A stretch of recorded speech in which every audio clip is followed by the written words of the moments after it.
సంతోషం లేదు. ఏం లేదంట? సంతోషం లేదు. మనిషి అంటున్నాడు, నాకు సంతోషం లేదు. ఎక్కడ సంతోషం ఉందండి? ఎక్కడుంది? ఆయన సన్నిధిలో సంతోషం. చదవండి, ఒక మాట చదవండి. యోహాను సువార్త 16:22. యోహాను 16:22 గొప్ప మాట ప్రభు. అటువలే మీరు ఇప్పుడు దుఃఖపడుతున్నారే, సంతోషం లేదంటున్నారే, మిమ్మల్ని మరలా చూచేదను. That's all. అక్కడ ఒక మాట ఉంటుంది, నాకు ఇష్టం.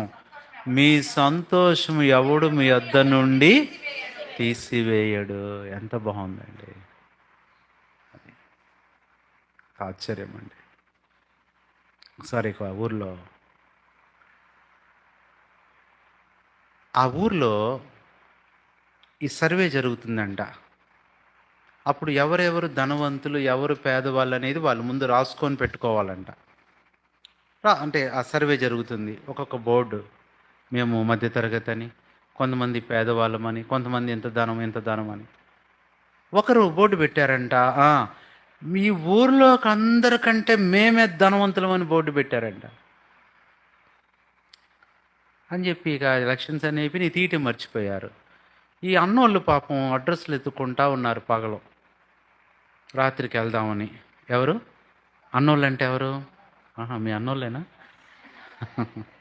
అది అప్పుడు చూశాడు, అరే వీళ్ళు భయంకరమైన ధనవంతులు అంటరా అని చెప్పని దాని మీద రాశారు, గొప్ప ధననిధి అని రాశారు. నీతిమంతుని ఇల్లు గొప్ప ధననిధి అని పెడతాం. అమ్మో బాబాయ్, ధననిధి ఉందని ఇల్లు దొంగతనం చేస్తే ఒక్కటి దొరకట్లా.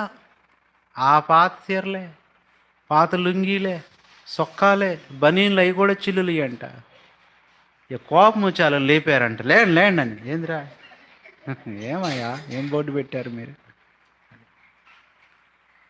లగ్గానడి మీరు ధనవంతులాగా, ధనవంతులవేనయ్యా, మీరెవరు? మీరు దొంగలు.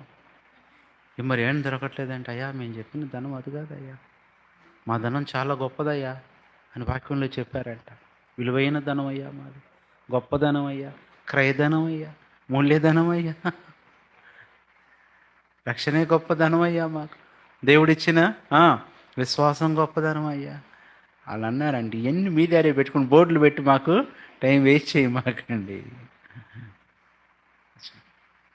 వాళ్ళు ధనవంతులు, నిజంగా మనమే ధనవంతులు. కాబట్టి ఏం లేదంటే వీళ్ళకి సంతోషం లేదు. ధనంలో సంతోషం లేదు, ఆస్తిలో సంతోషం లేదు. ఎందులో సంతోషం ఉంది? ఆయన సన్నిధిలో నిత్య సంతోషము. అదే అన్నాడు, మీరిచ్చే సంతోషాన్ని నేనిచ్చే